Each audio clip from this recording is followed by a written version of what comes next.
so on the agenda today is bounds. Okay.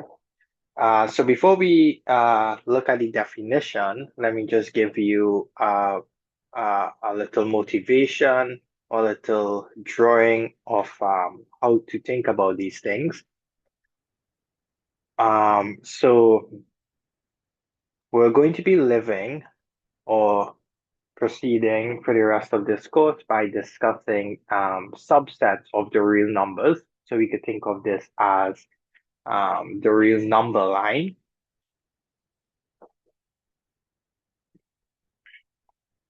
And let's just say that I have some subset of the real number line. Now, this subset, it doesn't have to be an interval, but to make things easier for me to describe what's going on, let me just draw it as an interval.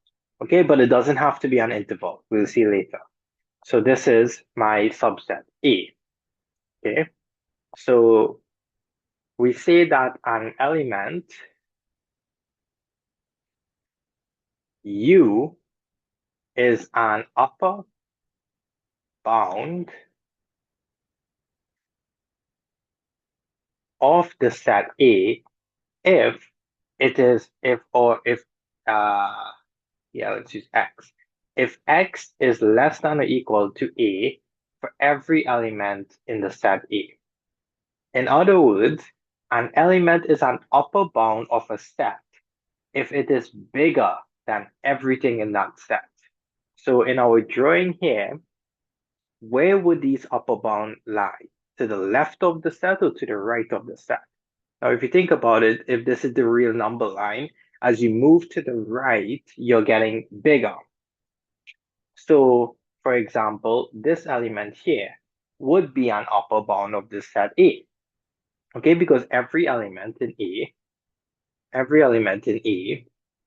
you see is smaller than this upper bound, this red point. But notice that there are many upper bounds. All of these numbers here to the right of the set A, all of these are upper bounds of the set A, okay, because they are all bigger than the set. So the first thing about upper bounds is that it may not be unique. There may be more than one. In most cases, there are infinitely many of these upper bounds. And we could also talk about lower bounds. So an element, let's give it L, is a lower bound. So just like we have upper bound, we also have lower bound of the set A if that element is smaller than everything in A. Okay, so upper bound means you are bigger than everything in A. Lower bounds mean you are smaller than everything in A. So again, if we look at the picture, where would the lower bounds lie? Well, they will lie to the left of A because everything to the left of A is smaller than A. Okay, so all of these numbers here are lower bounds of A. Okay, so that right there is the basic idea behind the upper bound of a set and the lower bound of a set. Now, to introduce some more terminology, if a set A has an upper bound, then we say A is bounded above. Okay, so if I give you a set and you could find just one upper bound, now there might be many of these, but if you just, all you need to do is find one of these things, then we say that the set is bounded above. Now, if a set A has a lower bound, then we say that the set A, in a similar way, is bounded below. Okay, so we have bounded above and bounded below. Now, there are many sets. When we go to the examples, you will see that a set might not be bounded above. For example, let me just give you a quick example. What if I have this set 0 to infinity? Okay, well, this set has lower bounds. So think of so you could think of this as all the positive real numbers. Okay. So any negative number, even zero, will be a lower bound of the set because any negative number is smaller than anything in the set. But what about an upper bound? Well, the set goes all the way up to plus infinity. So this is a set without any upper bound. Okay, so this set is not bounded above, but it is bounded below. And in a similar way, we could have the same thing uh, for lower bounds. So if I go from, let's say, minus infinity, I don't know, maybe to pi or something. Um, we could even do like closed. So you see, it doesn't really matter. So what about this set? Does this set have an upper bound? Well, the set only goes up to pi, so just pick any number bigger than pi. For example, 4, 5, 100, a million. All of those are upper bounds of this set. But this set goes all the way down to negative infinity. So there's no real number that is smaller than everything in this set. So again, this set is bounded above, but not below, right? And if I give you all of the real numbers, where we could write it as minus infinity to infinity, okay, so this is another way of writing the real numbers, then the real numbers has no upper bound and no lower bound, right? It's not bounded above, it's not bounded below. So what I'm getting at is that when it comes to subsets of the real numbers, a set could be bounded above but not below, bounded below but not above, bounded above and below, or not bounded at all. Okay, so any combination of those things go. In fact, if a set is bounded above and below, so both at the same time, we simply say A is bounded. So a set is bounded if it is bounded both above and below. That is what we mean by a bounded set. Okay, so that's the idea behind it. Okay, so let's look at the definitions and then we'll talk about the supremum and the infimum. So here's everything I just explained, but written in the rigorous mathematical way. So if I ask you for the definition of an upper bound or lower bound, or what does it mean for a set to be bounded, this is what you should give me. Okay, don't give me the diagram. The diagram is just to motivate your understanding of it. So let F be some ordered field. So for us, you could think of F as the real numbers, and A is some non-empty subset of F, right? It has to be non-empty. I'll explain why later. So an element U of the ordered field F is called an upper bound of a set A if that element is bigger than everything in X, right? If A has an upper bound, then A is said to be bounded above. And an element L of the ordered field is called a lower bound for A if every element of A is bigger than it. Okay? And if A has a lower bound, then A is said to be bounded below. Now, if the set A is bounded both above and below, we simply say the set is a bounded set. So here's another interesting example that is not an interval, right? So it doesn't have to be interval, any subset. So what about this set? This is certainly not an interval. Okay, it's one, a half, a third, and so on. Okay, so this set is a bounded subset of the rational numbers. Okay, well, if you tell me it's bounded, you better be able to give me an upper bound and a lower bound. So notice that this set only extends, the highest it could be, the maximum it could be is 1. So you could give me any number bigger than 1, and that will be an upper bound. For example, 1.6, 10.4. You could even give me 1, right? 1, even though 1 belongs to the set, 1 is an upper bound for it. Because if you check the definition of an upper bound, you see that every element needs to be less than or equal to, right? So one works. Now for a lower bound for this set. So notice that all these numbers in this set are between 1 and 0. So you could give me any number smaller than 0. So any negative number, even 0 will work because all of these numbers are positive numbers, right? This is just 1 over n. These are positive numbers. So 0 will work as a lower bound. So this set A is a bounded subset of Q of the rational numbers. It's also a bounded subset of R, okay, because Q lives inside of the real numbers. Now, what about this set, right? So this is another interesting case. So this set, we are told, are all the rational numbers such that their square is less than 2. Now, when we talk about bounds for a certain set, we always need to look at the ordered field it's living in. Um, so at the end of the last lecture, we saw that there are, in terms of ordered fields, so ordered field is a field with an ordered relation on it, right? So ordered fields, we saw that out of the main typical steps that we're looking at, we only have the rationals and the real numbers, and the ordered relation is simply the usual less than or equal to, right? And we looked at why is the complex number not an ordered field.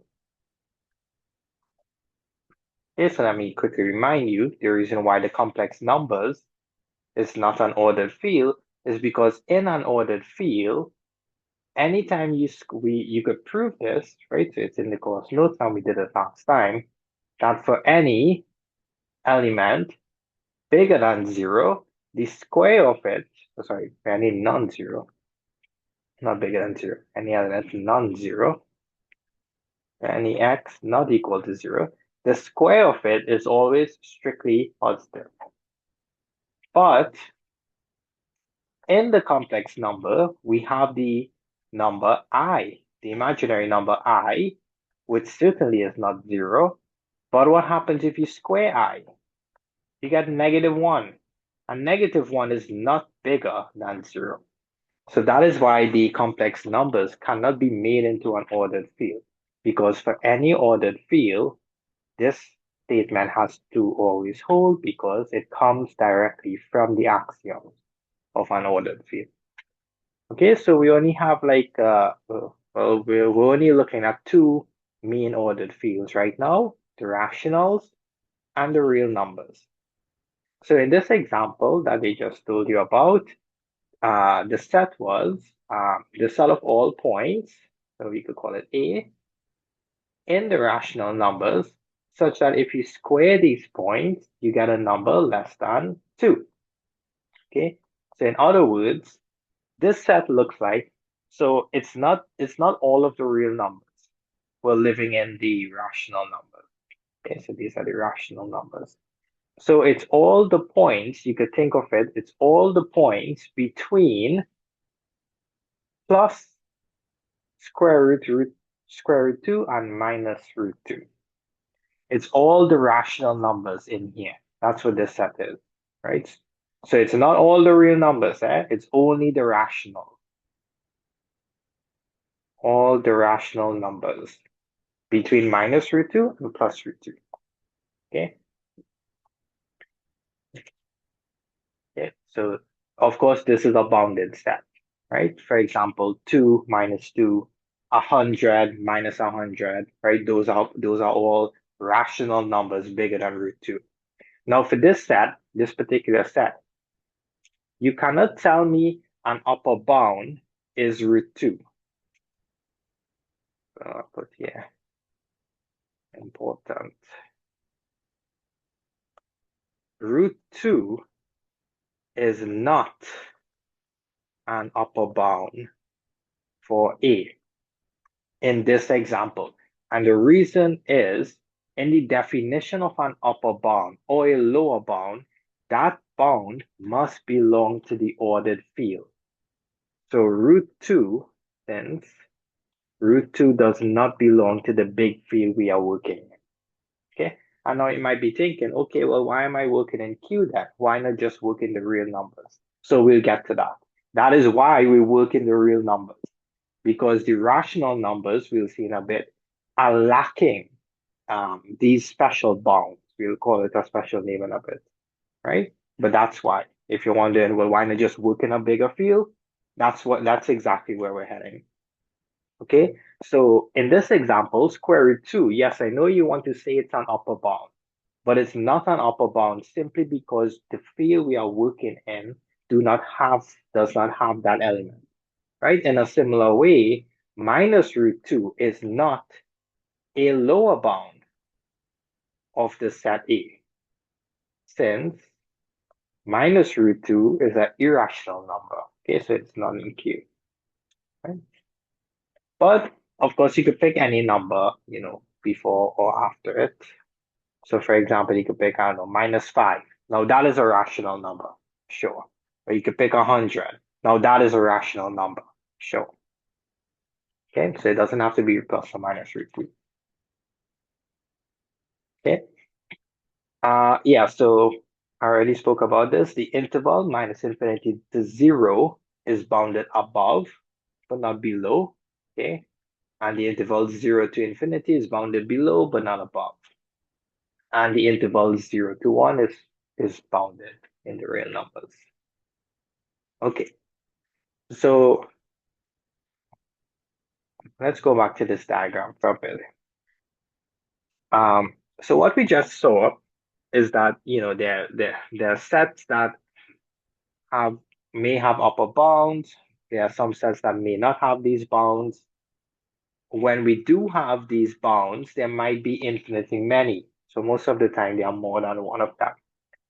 That's sort of a problem in analysis because when we want to prove something, we want to sort of write that statement, write that proof in terms of like a specific bound. Okay, we don't just want to take, an arbitrary sort of bound. So we want to sort of look at so let's take the upper bounds, for example. In the upper bounds, right, in this example, there are so many upper bounds. All of these guys are upper bounds. But notice that as the upper bound move closer and closer to the set, there will be a point where the upper bound in this example cannot get any smaller. Otherwise, you're going to fall inside of the set. And the moment you fall inside of the set, there might be an element in that set bigger than you. And that cannot happen if you are an upper bound. If you're upper bound, you're the biggest, right? You're bigger than everything in the set. So you need to be careful that you don't fall inside of the set. Of course, if you could fall inside of the set and still be the biggest person in the set, right? But there will be a smallest of these upper bounds. So there might be a least, or think of it, so the technical word is least upper bound, but think of it as the smallest of it. A least upper bound, sometimes called LUB, and more commonly called the supremum or SUP of the set A. Right? So all of these words mean the same thing. Least upper bound, LUB, supremum, SUPA, right?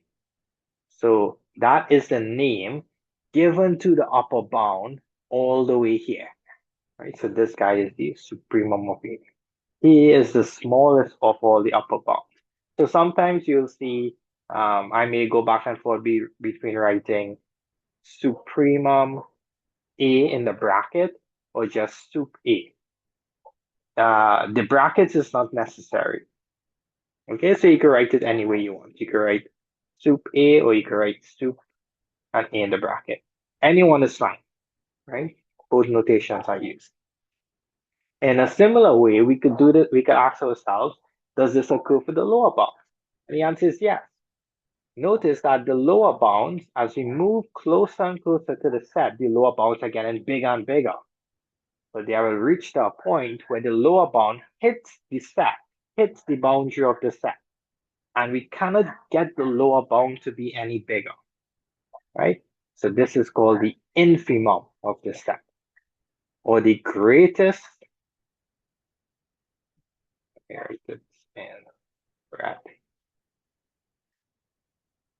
greatest lower bound, or GLB, or infimum, or inf, or if you want, INFA, right? So that is the infimum and the supremum. Okay, so all of these terminologies you'll see throughout the rest of the course. These are some of the most important concepts in analysis. The idea of bounds, and not only that, the smallest of the upper bounds, or the least, which is the supremum, and the largest of the lower bounds, which is the greatest lower bound, or the infimum. So supremum, infimum. Okay, so now let's look at the rigorous definition for it. Okay, so let A again be a non-empty subset of some ordered field F. So again, think of the real numbers if you want. An element U belonging to that field is the least upper bound, or supremum, or LUB, least upper bound of A. If two conditions, so everything I said in this explanation, I did in the drawing, we need to sort of translate that now to mathematical terms, right? How do I say that it's the least, it's the smallest of the upper bounds mathematically? Well, I need to sort of say two things if you think of it. We could sort of break this up into two things. First, it must be an upper bound, okay? So first, the supremum, whatever that number is, it must first be an upper bound. In order to even be the smallest upper bound, you have to be an upper bound. And the second condition is you must be the least of them, the smallest. Okay, so to write those two conditions, so we could say U, right? So it's the same thing on that slide. I'll just write it here so you see how I'm getting it, and then we'll look at it for the lower bound. So U is the supremum of A, or we write it as, like I said, SUP of A, if, first of all, what does U have to be? U is an upper bound of A, right? In order to even be the supremum, you must first be an upper bound of A. And the second condition, how do I say you are the smallest, the least of it? Well, if there is another upper bound, okay, so let's look at the diagram. Let's say I have another upper bound of A, U prime. Where in that diagram should this U prime be? Well, if the supremum, right, was the smallest of all these upper bounds, then any other upper bound should be bigger than the supremum, because the supremum is the smallest. So if I have another upper bound, the supremum should be less than or equal to it. Okay? Uh, so let's see. Right, so the next condition is, so the first one is use an upper bound of A. The second one is, we could say that, so let me give this, so let's call the supremum U, right? U, or the supremum, must be smaller than U prime whenever U prime is another upper bound of A. Okay, that's all it is. If you have another upper bound, and if I tell you I have the least of them, then I know my upper bound, which is the supremum, is smaller than yours.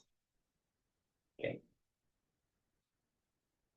All right, so an element U of the ordered field F is the least upper bound or supremum or LUB of A if number one, it is an upper bound of A and U is less than or equal to U prime, so U is the supremum, whenever U prime is another upper bound for A. And in this case, we write U is the supremum of A. And in a similar way, we could write the same sort of story, but for the greatest lower bound, or the infimum, or GLB. So L is the greatest lower bound or infimum of A if, number one, L must first be a lower bound of A.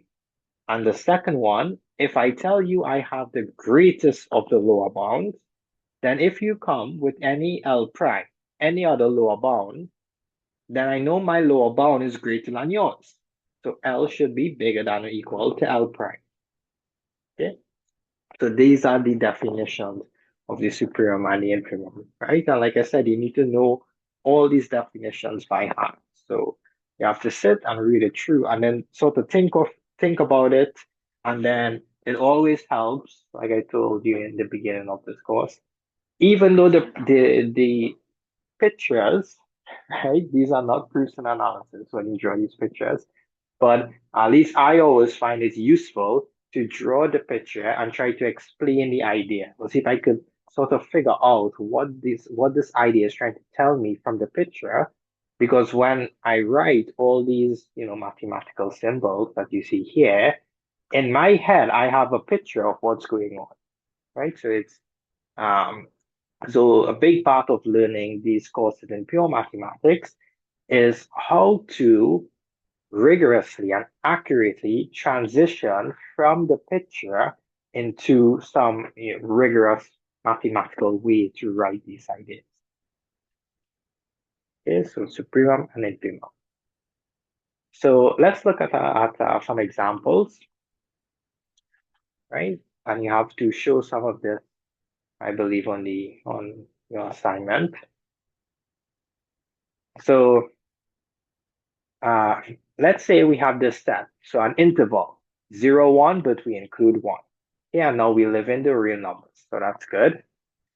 What if I want to prove that the supremum is 1? Okay, so we know that this interval has many upper bounds, right? But if you think about it, any number bigger than 1 will be an upper bound. But what is the smallest you can make the upper bounds? Well, 1. Because if you try to get an upper bound smaller than 1, you get a number inside the set. Not only that, you get a number that is smaller than 1, but 1 is in the set. So that number you get cannot be an upper bound, right? You can't be, yeah, your upper bound cannot be smaller than an element in the set. It could be equal to an element in the set. That's no problem, right? So you see the supremum is 1. 1 is in the set. That's fine. But it cannot be smaller than something else in the set, okay? And the infimum is 0. Okay, but how do we prove this? Okay, so first, uh, um, I need to say I need to show um, if 1 is the supremum, I first need to argue why is it an upper bound, and then show that it is smaller than all other upper bounds. So first, notice that x, which is any element in the set, is between 0 and 1, but inclusive of 1. Okay, this inequality, is just the definition of this interval. Okay, so right away, 0 is less than everything in the set.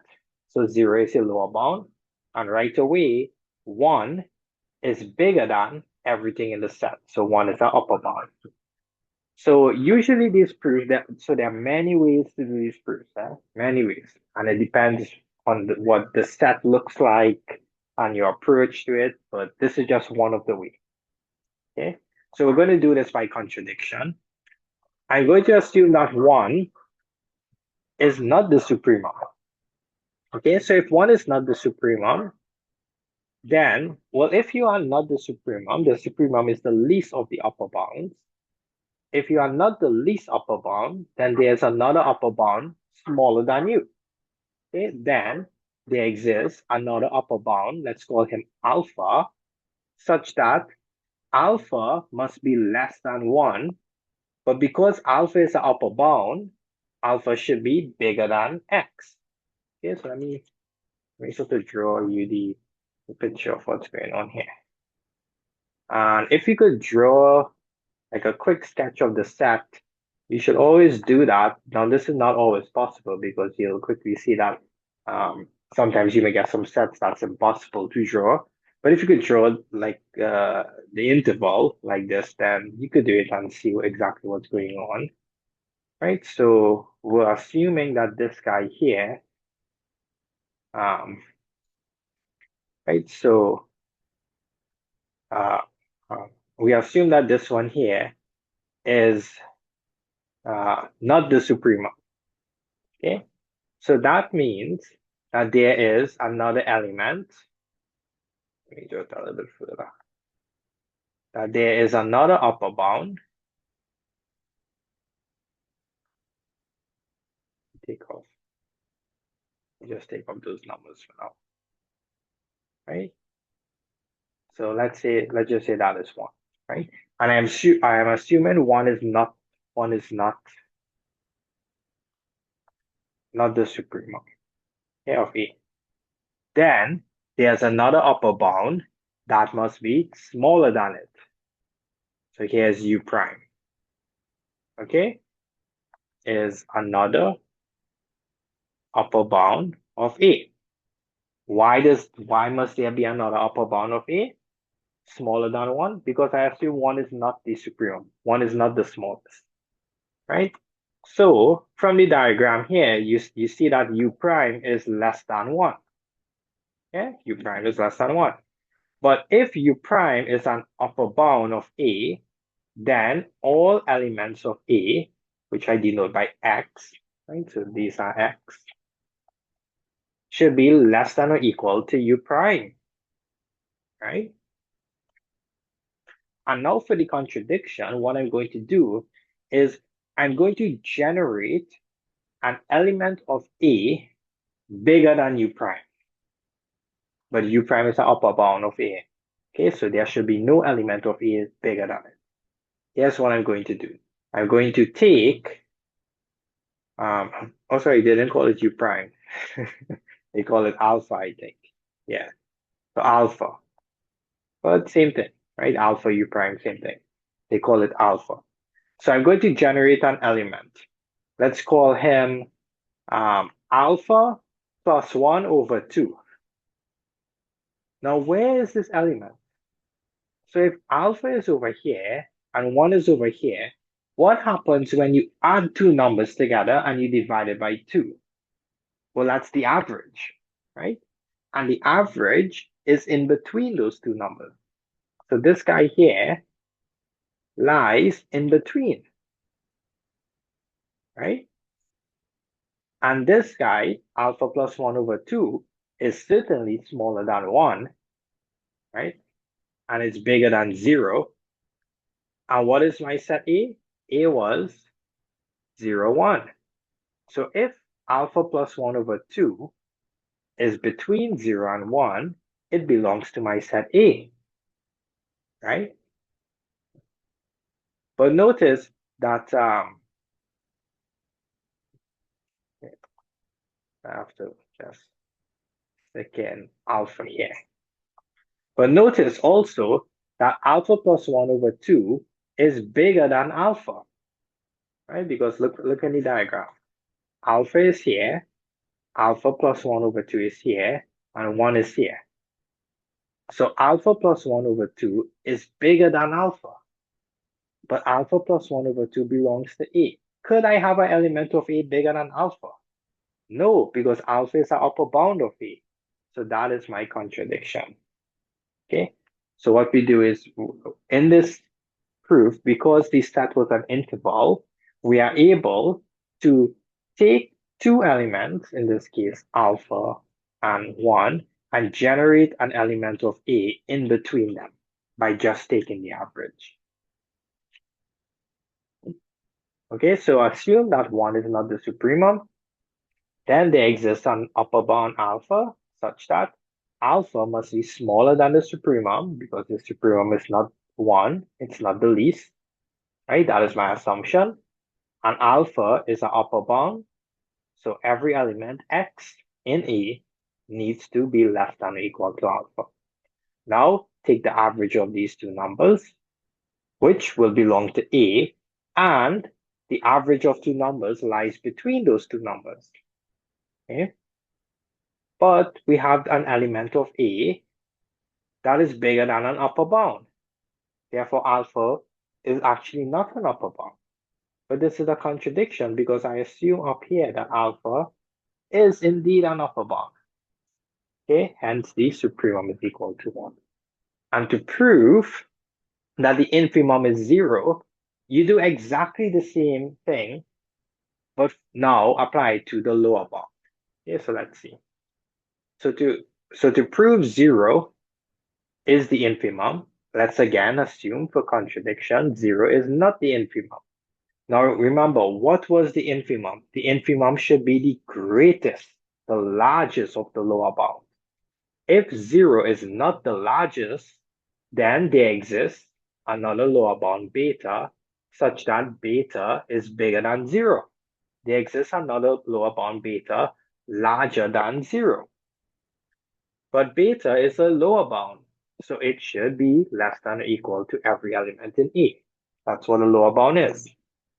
Now again, for the contradiction, we're going to squeeze an element of A between 0 and beta.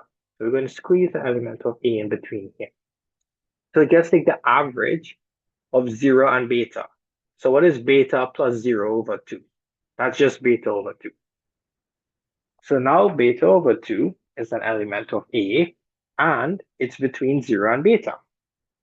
Okay, so we have an element of A that is smaller than a lower bound, beta, right? But beta, which means that beta is not a lower bound for A, which is a contradiction because we assume it was a lower bound.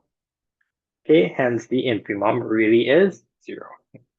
Okay, so there are many different examples of how to go about doing these proofs. Like I said, it depends heavily on what type, on how the set is. If it's an interval, you could do something like this. If it's not an interval, right? So let's see. What happens if the set A was not an interval? Then the reason why you may not be able to do this proof is because when you take the average, right? If the set A is, let's say, discrete points, it's not an interval anymore. Then, if you take the average of these two, there's no guarantee you're going to hit an element of the set in between. But if you have an interval, then yeah, you will hit an element of the set, right? Because all of these belong to the set. Okay, so have a look at the previous practice sheets, the previous assignments, right? For a lot of practice questions on this. Okay, and also I think it's questions like this is on the assignments. Okay, so let's go back to this set. The set of rational numbers between plus and minus root 2. Right, so that was the set over here. Okay, okay, well, I don't need all of it.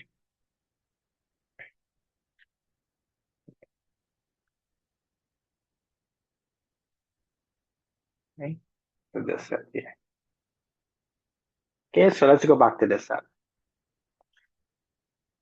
If so, we know that square root 2, right, is not an upper bound for this set because it's not a rational number. And the upper bounds need to come from the field that the set lives in. And minus 2, we know, is not a lower bound of this set, A, because minus 2 is not a rational number. So now here's the question. The set is bounded, right? Because you could get, for example, 100 as upper bound, -5 as a lower bound. You don't need plus and minus root 2 to be the lower bound. So the set A is bounded. But what about the supremum and the infimum? Okay. So now we are moving. So all of the upper bounds live here, right? All of the upper bounds live here. And we are moving these upper bounds closer and closer to the set, right? But we could get a rational number arbitrarily close to root 2. So, but we can never hit root 2. We essentially what we want to do is we want to say that the supremum is root 2, but the supremum doesn't live in the set. Well, root 2 doesn't live in the set, so we cannot do that. So this set A is bounded, but it has no supremum. Same thing for the infimum, right? All of these are lower bounds. All of the lower bounds live here. And we want to make the greatest lower bound. So we're moving closer and closer to the set. We're getting closer and closer to minus root 2. It's looking like minus root 2 should be the greatest of the lower bound. We want to say that, but we cannot because minus root 2 does not belong to the set. The set doesn't know about, and in some sense, this set A doesn't know about root 2 or minus root 2, right? It doesn't see these elements. So this set A, despite being a bounded set, has no supremum and no infimum. Okay, so that's what is said here. So the set A in Q has no supremum and no infimum. So let me write that.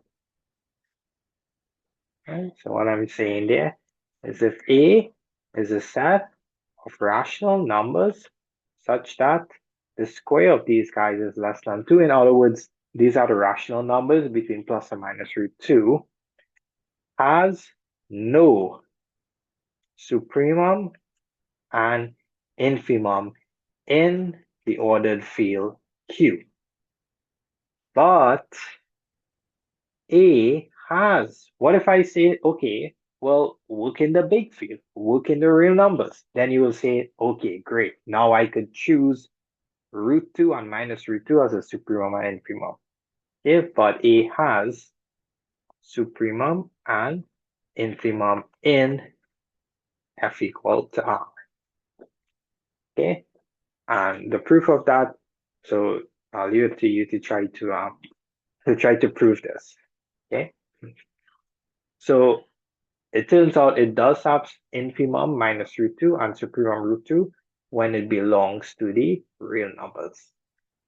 Right? So note that if we consider A to be a subset of Q, then the supremum and the infimum does not exist.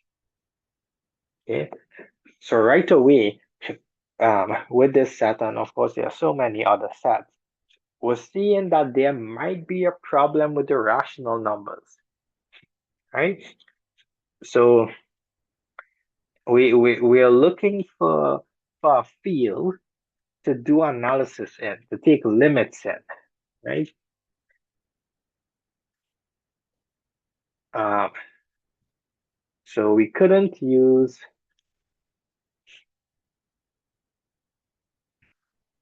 I think the picture that I drew last time was something like it was N, Z, Q, R, and C, right? These are the common sets that you learn about. And we ask ourselves, is it a field? Then is it an ordered field? Right? We saw that the natural numbers, these are not fields. These are not fields, right? The rational, those are fields. The reals, those are fields. The complex, those are fields. The complex, remember the complex has I squared, which is -1, which is not bigger than 0. So the complex numbers is not an ordered field, but Q and R are indeed ordered fields. So the next one up here is what we'll talk about in a bit. It's called the completeness property. Completeness property, sometimes it's called the completeness axiom, sometimes it's called order complete, sometimes it's called the GLB or LUB property, right? We'll get to it. There are so many, so you sort of need to know all these different names to this property, right? And they all mean the same thing. Um, so we'll see in a bit that this is a property that the real numbers have, uh, but the rationals does not. So um, this is not, right? So we'll see what happens here and what happens here. Okay, but it's looking like this seems to be a problem with the rational numbers. They seem to be that even though when we have bounded sets, the rational numbers seem to be missing the supremums and the infimums. So where we're getting at is we want an ordered field that we work with, such that when we have these bounds, we get the supremum and infimum.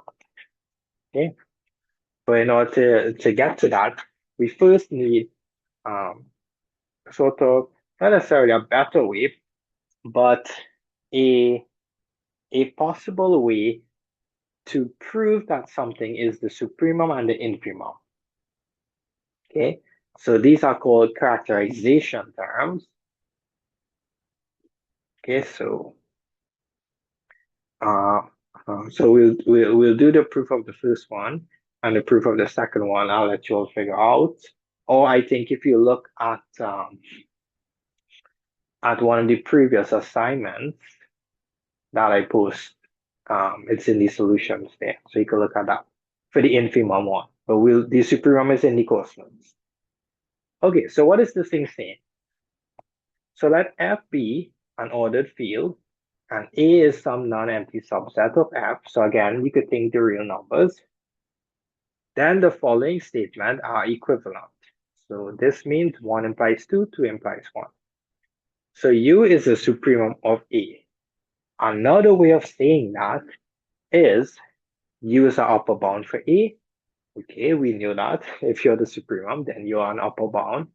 And so now how do we capture the fact that the supremum, U, is the least of these upper bounds? So one way of saying this is, for any epsilon bigger than 0, there exists an element in A such that x must be bigger than U minus epsilon. Okay, so when we go through the proof, you'll see how we use this. And there's a similar one for the infimum, right? It goes L is the infimum of A is equivalent to L is a lower bound for A. And again, so they are very similar for any epsilon bigger than 0. Same thing up here. There exists an element of A, same thing here, such that the only thing that changes is this inequality. Instead of x being bigger than, x is smaller than, and instead of it being U minus epsilon, it's L plus epsilon. Okay, no need to cram off this inequality, right? No need to try to um, cram off. Is it x bigger than U minus epsilon? Is it x less than? Is it x plus epsilon was bigger than U? I'll show you an easy way to figure that out, right? And that comes by just trying to, again, draw a diagram for what this thing is saying. So it could be any ordered field, but let's pretend it's a real number. And again, let's pretend I have some set A, right? So let's just say this is some set A, right? Let's do the one for the supremum and we'll prove it. So what that thing is saying is that this element here, U, is the supremum of A if, so remember that the supremum of A is an upper bound, right? And the upper bounds live here, okay? So from the diagram, it should be clear that the supremum is bigger than everything in A. But why is it the least upper bound? Well, what happens if I take the supremum, so think of it like a number, and I subtract a little bit off from it? Okay, so what happens if I do U, the supremum, and I remove a little bit, epsilon amount? Then this new number falls here, right? If you take any number and you subtract a little bit, then you move to the left, you move backwards a little bit, right? So of course epsilon is positive. Then they're saying if this U really was the supremum, what's going to happen is there's going to be an element in between or bigger than U minus epsilon belonging to the set. So that is, there exists an element X belonging to the set such that, so look at the diagram and try to figure out what is the inequality going to be. Right? So let's say X is here. So X, is it bigger than or less than U minus epsilon? But it's bigger than U minus epsilon. Right? This is exactly what we see over here. Right? So no need to cram it off, right? You could just, once you explain it to yourself, you could just take 10 seconds, draw the diagram, and get the correct relationship. So let's do it for the infimum. Okay, so again, let's assume that that L over here is the infimum of A, right? So that's over here. Where do all of the lower bounds live? Well, they live over here, right? All these are the lower bounds, of which L is the greatest. Infimum is greatest lower bound. Greatest lower bound. Supremum is least upper bound. Okay, so infimum is greatest lower bound. That means if I take, so now if I take the infimum, right, and I add a little bit to it. So I take the infimum, which I denote by L, and I add a little bit, epsilon amount. What's going to happen is it's going to fall inside of the set. Now, if L really was the infimum, what will end up happening is there's going to be an element X belonging to A that's going to appear over here. Okay? So in other words, there exists an element X in A such that, so look at the picture and write the inequality, such that X, is X bigger than L plus epsilon or less than? Well, X is less than this number, less than L plus epsilon. And this is what you see in the characterization of infimum. X is less than L plus epsilon. Okay, so that's how they got these things, right? So now let's try to prove it. So I already take a snip of it here. Okay, so the proof of this is in equals notes, but let's write it out, and because the only way to get comfortable with all these different notations and terminologies and definition is to write it out, right? Okay, so I want to prove this statement. So these are equivalent. So I need to prove 1 implies 2, and then I also need to prove 2 implies 1. Okay, so let's see. So like I said, the proof is in the notes, but I'll just go through roughly what it looks like. So how to prove 1 implies 2? So we could say, suppose that U, okay, let's write it then. suppose U is the supremum of A. By definition, remember the supremum is number one, an upper bound of A. So by definition, U is an upper bound of A, right? So U is an upper bound of A. Check. Okay, so now we need to show the next part. Um, so the next part is, so we can say let, so since we say for any epsilon bigger than zero, we say let epsilon be bigger than zero, okay? Then notice that we assume U is the supremum, right? So we assume that U is the greatest, sorry, we assume U is the least upper bound, least upper bound. Then what's going to happen if I do U minus epsilon? So U minus epsilon is smaller than U,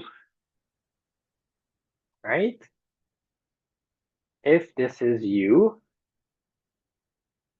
U minus epsilon is here, right? So U minus epsilon is smaller than U. And U is the smallest of the upper bounds. So if U minus epsilon is smaller than U, this means that U minus epsilon, whatever that number is not an upper bound. Because if it was an upper bound, then that would be the supremum. Okay, so this guy is not an upper bound of A. If you are not an upper bound of a set, that means there is an element of the set bigger than you, right?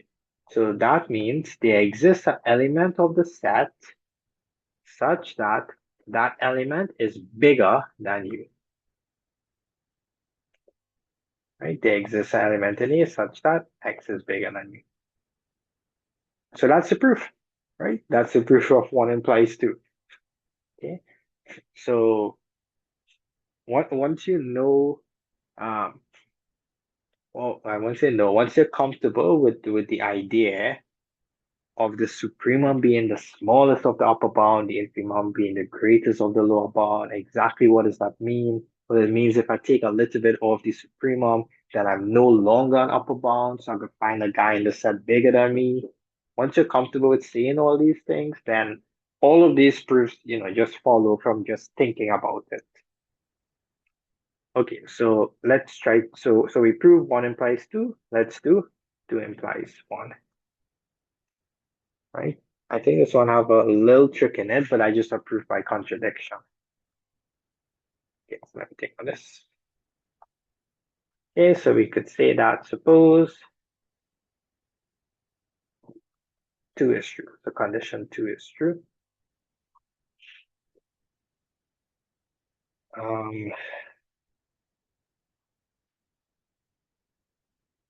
So in these sort of proofs, like I said at the beginning of this course, try not to cram it up because unless your memory is very, very good and very sharp, it's going to be difficult to cram off all these proofs. It's better to try to know key points or key ideas behind what the proof needs and then reconstruct it in an exam. So, for example, what I mean by that is if I need to learn this proof off, right? I would simply learn that to do two implies one. I will learn, the only thing I will remember is it's a proof by contradiction, right? And let's just see what happens. So suppose two is true, okay? So proof by contradiction means I'm going to assume, so I want to prove U is the supremum. I'm going to assume the negation. So assume U is not the supremum, right? That is what I remember to do. And let's just see what happens. So let's just follow the definitions as they go. So if U is not the supremum, right? And what do we know about U? U is an upper bound for A, right? We assume 2 is true. So U is the upper bound of A. That is not the supremum. So there's another upper bound smaller than it. Then there exists, I think they use a U prime in the notes. There exists a U prime. All right, try this. Then there exists another upper bound of A, let's call him U prime, such that, so U is in the supremum. U is not the least upper bound. So this U prime should be smaller than U. Okay, because U is the upper bound, but it's not the smallest. So there exists another upper bound, U prime, that is smaller than U, right? And then the next part that I will remember in the exam is, well, first thing I need to remember to do 2 implies 1, it's a proof by contradiction. Then I need to remember that I need to convert inequality to equal. What does that mean? So you see this inequality sign? I want to convert this to equal. Okay, so the best way to think, so let's just think about, what if I have like 5? Let me just give you an example. 5 is less than 9, right? I think we all agree that 5 is strictly less than 9. If I want to turn this into 5 equal 9, what adjustment must I make? Well, I could make it into an equal sign, but I need to remove something from the 9. I need to subtract, in this case, 4, right? So I could convert this inequality to equality by adding and subtracting a certain amount. Okay, so let's see. This means U prime, so U prime is smaller than U, but I could convert that to equal, which is what I will remember if I had to do this proof. U prime is equal to U. U is the bigger one, so I need to remove a little bit. Okay? U prime is equal to U minus epsilon. And now, this part that you see here should look familiar. What did I assume? Okay, that for any epsilon, I could find an element in A such that that element is bigger than U prime minus epsilon. So then we could say by 2, remember I assume 2 is true, right? So I could invoke 2 anytime I want. By 2, there exists an element in A such that, so I'm just writing this back, such that that element is bigger than U minus epsilon. And what is U minus epsilon? It's U prime. Yeah. So X is bigger than U prime. Can that happen? So X is an element of A. U prime is an upper bound of A. Can an element of A be bigger than an upper bound? No, that is a contradiction. Okay, so that is the contradiction.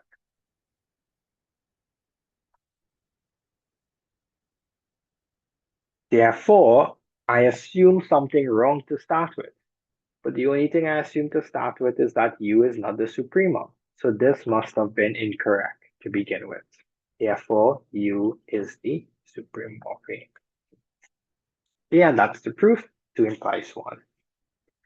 So you see, the only thing I need to remember for this in an exam, and the only thing you should aim to remember is that, number 1, proof by contradiction, which will set this part up. And remember, once you reach that inequality, you need to convert to equality. And once you see this U minus epsilon, that should ring a bell because that is what you have here. then you apply the hypothesis, and you get a contradiction, right? So it's no intricate sort of proof um, when you think about it. Okay, so between now and the next class, you should sit and try to read through the proof first, make sure you understand it, write it back while looking at the proof, so you'll at least have written it correctly once, and then try to write it without looking. Now, most likely you're going to get stuck, right? Because you're now starting out. But when you get stuck, try to think about uh, what you could possibly do to get to the next line. And if you can't figure it out, maybe after 2 or 3 minutes, then have a glance at the next line in the proof and then fill it in and learn that way until you can recreate the proof. And then once you could do that, what I want you to try is to try and prove the next one, characterization of infimum. I claim that the proof is identical to the supremum. All you have to do is adjust the inequality signs, right? For the infimum and the supremum, so you just adjust the inequality signs, right? So once you understand the supremum proof, try to prove the infimum proof. And again, if you get stuck with this one, I think the solution is already up, right? And in a previous, I think it was in either the previous assignment one or previous assignment two, right? For the semester that just finished. Okay, so let's move on to another one. So this one sort of tells us that the supremum and also the infimum, but that's later on. But so the supremum behaves very nicely when it comes to like you add two sets together, or even if you take like a multiple of that set, but if the multiple is positive or negative, then you need to do minor adjustment. Or if you take a set and you add a fixed number to everything in that set, then the supremum behaves nicely. What do I mean by it behaves nicely? So this is an example. So let's just say A and B are two non-empty subsets of R that are bounded above. So A has supremum A and B has supremum B. Another thing you need to get in the habit of um, to become more comfortable with supremums and infimums, because like I said, we'll see this throughout the remainder of the course, is that the supremum and the infimum are just numbers. These are just numbers, right? These are just special numbers, right? But they are numbers. Okay, so A has the supremum A, so that's some number. B is bounded above with supremum B, so that's a number. This is saying that the set S, which we could sometimes denote as A plus B. So this is just a set. So you take everything in A and you add it to everything in B, all possible combinations. Okay, so then you form the set S. This set is going to be bounded above, and the supremum of this set is just the sum of the original supremums, right? So another way you might see this is usually what they do is they define the set A plus B. So this is not like regular addition. This is just a notation to denote this set. It's a set of all A plus B, where A comes from A and B comes from B. And then what they'll say is that the supremum of A plus B is just the supremum of A plus the supremum of B. Okay, so this is another way you will see this result um, being written. And so in this case, um, we just called this set, we just called it S, right? But some books will call it the set A plus B. Just something to be aware of. Okay, so the strategy in this proof is how, if I tell you I have two numbers, x and y, and they are equal, one way to show that two numbers are equal is to show that x is less than or equal to y and uh, x is bigger than or equal to y, right? So, or y is less than or equal to x. Is to show one is less than or equal to the other and the other way around, right? Then they are equal. So that is the strategy that we're going to employ. In order to prove this, we're going to break it up into two proofs. The first proof is we're going to show that the supremum of S is smaller than or equal to supremum A plus supremum B. And in the second part of the proof, we're going to show that the supremum A plus the supremum B is smaller than supremum S. And then we're going to combine both of them to get equality, right? Okay, so to do that first part, suppose I take any element in S, call him little s. If this element belongs to the set S, then it must be of the form A plus B. It must have come from something in A being added to something in B. Okay, so some A in A and B in B. But this element A is smaller than its supremum, because supremum is the upper bound, and this element B is smaller than its supremum. Therefore, S, which is the sum of these two, is smaller than the sum of the supremums. In other words, every element of the set S, right? That is what this little s represents. It represents an arbitrary element of S. Every element of S is smaller than this number, right? Remember I said the supremum of A and supremum of B, these are just numbers. So if you add them together, that's just a number. So S is less than this number. So this number, supremum A plus supremum B, must be an upper bound for S, right?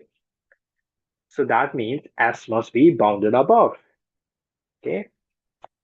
Not only that, the supremum, okay, so here's a typo. Here should be,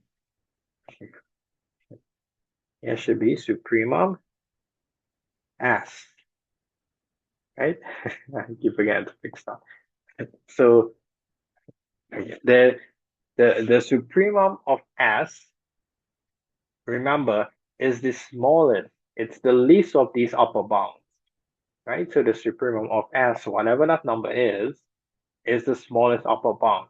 But look, we just found an upper bound. Look, this guy is the upper bound. That number is the upper bound. So that means that the supremum of S should be smaller than this number, right? So supremum S less than or equal to sup A plus sup B, right? Supremum S less than or equal to sup A plus sup B. Check. Right, so now we need to prove the next one.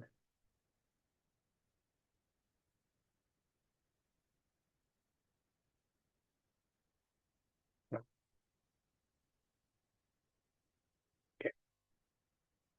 Okay, so to do the next one,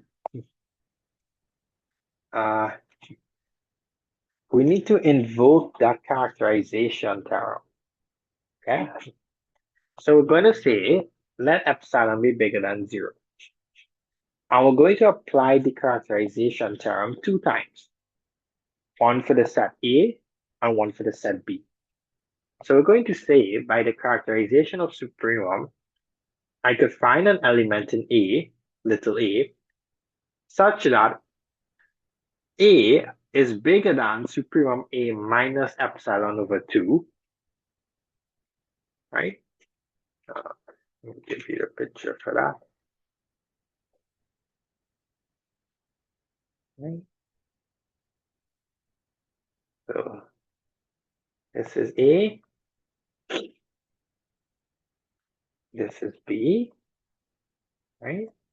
Well, we don't know these sets are bounded below. by the way, yeah. But let's just it's just a picture, so don't read into it too much. So here's the supremum of B, and here's the supremum of A. Remember what the characterization tells us? That if I take the supremum of A and I subtract a little bit, in this case, let's subtract epsilon over 2, then I fall inside the set. And same thing for supremum B. If I take the supremum B and I remove a little bit, then I fall inside. Okay? And the characterization term tells me that there's going to be an element X belonging to the set over here. And, oh, so they use A. And there's going to be an element B belonging to the set that belongs over here. So by the characterization term, characterization of supremum, right? You will, of course, write out the words. There exists an element in A such that that element, so if you look at the diagram, that element is bigger than this number, or if you want to recorrect it the other way, the supremum of A minus epsilon over 2 is less than this element A, right? And also we have it for B. The supremum of B minus epsilon over 2 is less than this number, B. Now add these two. Add them together. So on the left-hand side, you get supremum A plus supremum B. What is minus epsilon over 2 plus minus epsilon over 2? So minus a half is minus 1. So this is minus epsilon. On the right-hand side, you get A plus B. Right? And this is, of course, an element S. Right? So from here, um,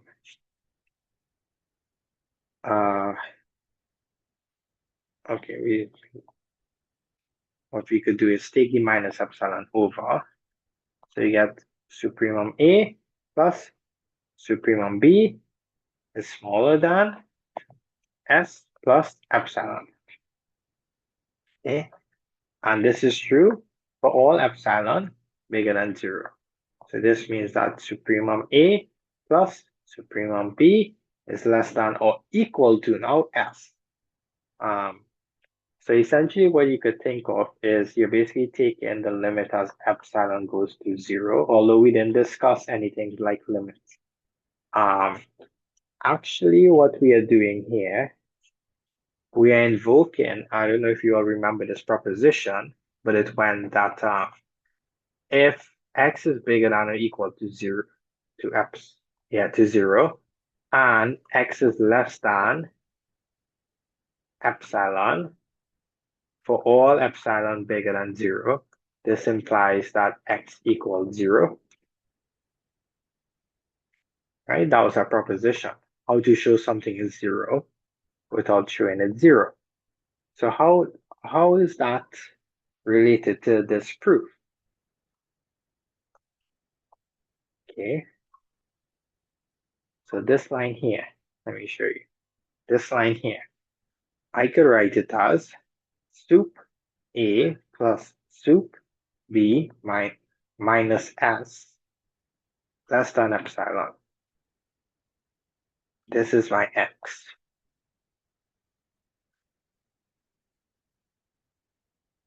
Right? So this is less than epsilon.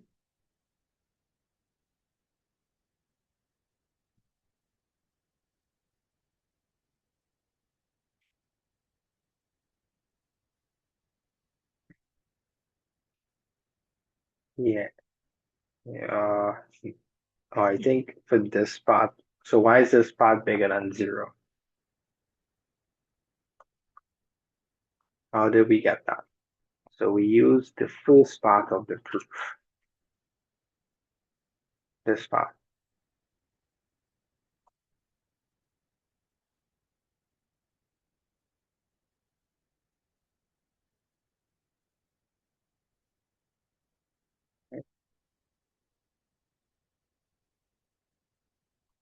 So from here, this implies that So we could use that proposition, the supremum of A plus the supremum of B minus S equal 0.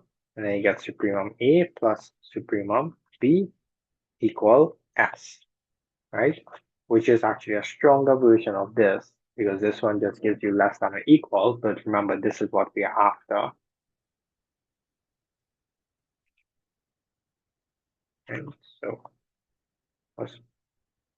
S was supremum S. Oh, okay, okay. Yeah, so I missed out a little piece over here. That's why I wasn't looking out. So S, this element is in S. S is less than or equal to the supremum. That's what I was supposed to do. And then we ignore this part.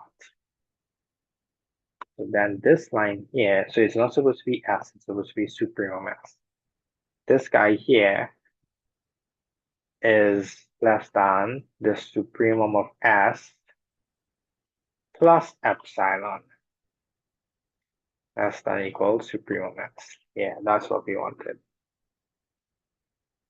So this is supposed, anyway, you see S, we were supposed to use supremum S. Sorry about that. Supremum S. Supremum S. Right? Let me just write back that. Why? Because we had the supremum of A plus the supremum of B. When we added those two inequalities minus epsilon, we got this to be less than A plus B, right? But remember, A plus B is an element of the set S. And every element of the set S is smaller than its supremum. Okay, so this implies, so what I'm doing next is we needed to have take this part here and this part here. So sort of ignore the middle part, right? So sort of ignore this, throw that away. So then we get sup A plus sup B minus epsilon is less than sup S, right? Yeah, and then take the epsilon over. And then apply this proposition. I forgot what proposition it was. Okay, so same inequality, get the two of them, add it. A plus B is an element of S, so it's less than or equal to the supremum of S. Take the epsilon over, we have here, synthesis hold for every epsilon, so we invoke that proposition. So the supremum A plus supremum B equals supremum S, right? I wonder if I could go out the course notes here. Yeah, so it's this. This is the proposition we are using, right? So it's 2.2.12. So when I say that since this holds for every epsilon bigger than 0, why is it we could replace the less than by the equal, or why is it we could get rid of epsilon? It's because of that proposition 2.2.12, right? So this is proposition 2.2.12, right? Remember I told you it's a very important proposition.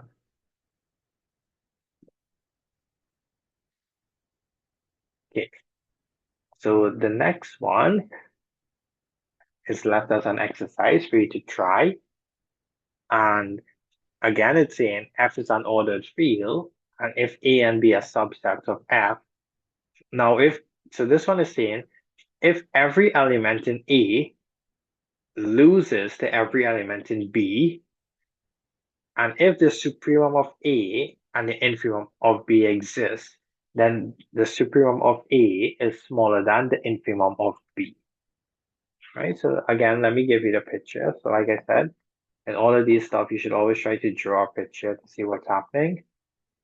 So this one, we have two sets, A and B, right? Again, it doesn't have to be intervals. Which one was the big one?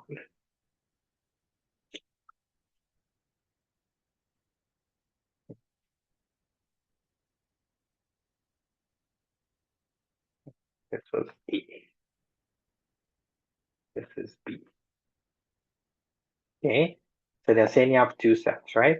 Such that if you take any x in A and any y in B, notice that x is always less than or equal to y, right? What this result is saying, if A has a supremum, okay, and if B has an infimum, right, this is the infimum of B, then so you see, like once you draw the diagram, it's kind of obvious it's true, but again, you need to prove it.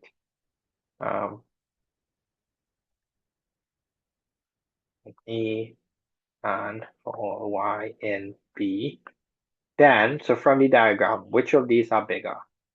The supremum of A is less than or equal to the infimum of B, right? And of course, you see that from the diagram. This guy is over here, and the infimum is over here. Okay, so again, this is something you should sit and try to prove, right? And you have two examples illustrating the use of this proposition. Okay, they're basically saying essentially what these examples was trying to illustrate is, notice that how I drew this diagram, at least from this diagram, every element of A, not only is it less than or equal to y, from my diagram, I was saying if x is strictly smaller than y, right? So from the diagram, I drew these sets so that they can't be equal. The question is, does that then imply that the supremum of A is strictly less than the infimum of B? In other words,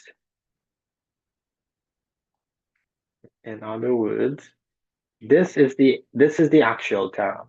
Okay, this result is true. What those examples are showing is that if you replace this inequality by strictly less than, you may expect that you could then replace this guy by strictly less than. The answer is no. You could replace it by strictly less than, but this inequality needs to be less than or equal, always. So they actually gave two sets where every element in A is strictly less than every element in B, but yet the supremum and the infimum will be equal. Well, the supremum of A will equal the infimum of B, right? So that's this one over here. This was example, right? So uh, that's for you to go through. Yeah, the completeness axiom. So we finally got to it. Let me go back to this table. Where's my table? Yeah, table. Right. So what is the difference? So now we reach finally the difference between why we need the real numbers over the rational, right? Why is it real analysis and not rational analysis? So what does the real numbers have in terms of analysis? Of course, it has a lot more. Uh, but what does the real numbers have that the rational numbers seem to be lacking? And we saw that is essentially we were getting bounded sets in Q, sets with upper bounds and lower bounds, but these sets doesn't seem to have supremums and infimums. So we want a field such that when we have a set that is bounded, you get a supremum and you get an infimum. That property is called order complete, right? So let's go through the definitions here. So first definition, what is maximum and minimum? So we also saw that the supremum and the infimum of set, if it exists, may or may not belong to that set. If it actually belongs to that set, we give those things special names. So let F be some ordered field and A be a non-empty subset of F. If the supremum of A belongs to A, so we call it alpha in this case, then alpha is said to be the maximum of A. I mean, right? Alpha equals max of A. So when you say you have the maximum of a set, all that is, that's actually the supremum, but it is in the set. Same thing for minimum. If beta is the infimum of A, and it happens to also belong to A, then beta is called the minimum of A. We write beta equal minimum of A. So you might be thinking, let's say you have a set. I'll give you an example. Let's just say you have a set. Uh, let's go back with 0, 1, right? So we show that the supremum, let's call it A, of A was 1, and the infimum of A we showed was 0. Notice that 1 belongs to this set. 0 does not. So in this case, the maximum of A is equal to 1, and the minimum of A does not exist. Okay, because the infimum is not in A. And obviously, if any of these doesn't exist, so if, for example, the supremum does not exist, then automatically the max does not exist, right? And if the infimum does not exist, then right away the min does not exist. Okay, so just some more terminology. Yeah, so now this definition, an ordered field F is said to be order complete or simply complete if every non-empty subset of F that is bounded above has a least upper bound or supremum, or if every non-empty subset of F that is bounded below has an infimum or greatest lower bound. Okay, if the ordered field F is order complete or complete, we say that F has the least upper bound property or LUB property or completeness property. So all of these different words you see here in red all mean the same thing. So if you have an ordered field with this LUB property or completeness property, that means if you have a non-empty subset that is bounded above, you are guaranteed a supremum. If you have a non-empty subset that is bounded below, you are guaranteed an infimum. Okay. Of course, if the set is not bounded above, then you can't say. Then no. If a set is not bounded above, then there's no supremum. Okay. So the uh yeah, so we just do the slide and then you'll go. So of the two fields that we were looking at, the two other fields, Q and R, which one of these we know for sure does not have this completeness property? We know Q for sure does not have it. Why? Because this set, the same set we were looking at, the set of rational numbers such that their square is less than 2, this set is bounded,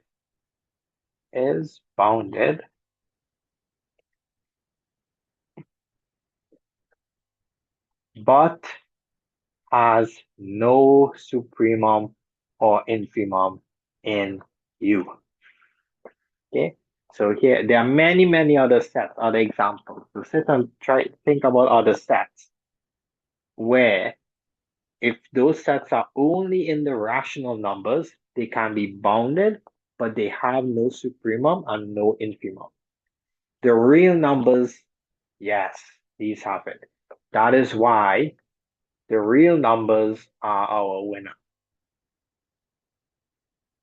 Okay, that is why we're doing real analysis. Now, I don't want you to think that the complex numbers is not important for analysis because of course there is complex analysis. But much of the machinery in complex analysis is the underlying machinery is the real numbers. So it's like they take the complex numbers. Yeah, you're studying complex valued function, but much of the machinery is from real analysis that's being used. Okay, so the complex numbers, yes, they will have their own um, uh, the whole area of modern mathematics, modern analysis, but for this course, this is why we focus on the real numbers. And that's given by this theorem. There exists a unique ordered field R, which is the real numbers, with the least upper bound property, such that the real numbers contains the rational numbers. Okay, so this one is saying that there's only one ordered field with this special property that has the rational numbers in it. Okay, so uh, let me just show you all something. So I put here the proof. The proof is omitted. In fact, the proof, how you go about proving this is the construction of the real numbers. What do I mean by that? If it seems weird that the real numbers have this property, the reason for that is because the real numbers were constructed to have this property. So the reason why the real numbers have this property is because that's how you make the real numbers. Just give me 1 second.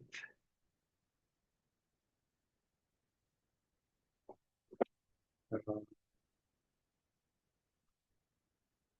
looking for a book.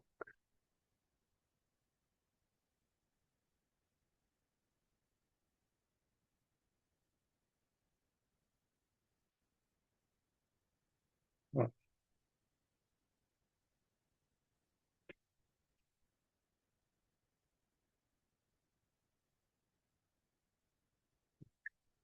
yeah.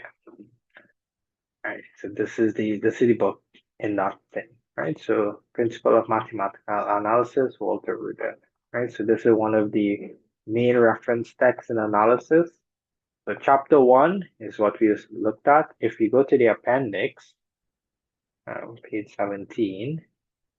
So this is for anyone who's interested in it. Of course, you do not need to know this, right? This is some advanced stuff, right? So if you're wondering, did they show it?